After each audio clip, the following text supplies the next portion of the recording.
I honestly lost the vast majority of friendships within my last congregation or general denomination that I belong to, following a very deeply traumatic and unfortunate series of events that led me to leave.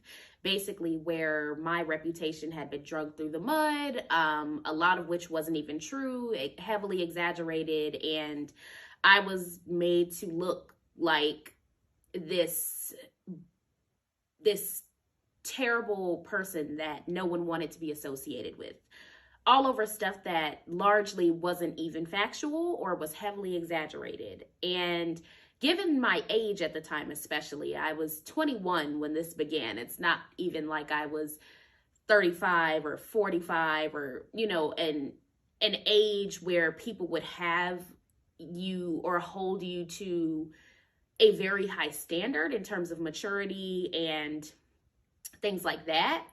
And after all of that occurred, it was, terrible. It was a lot of things being said about me on the internet and spreading word of mouth through, person to person. And it just was a hot mess. And eventually, after trying to stick it out for over a year from the point where it started, I just made the decision to walk away. It was affecting my mental health, my health in general.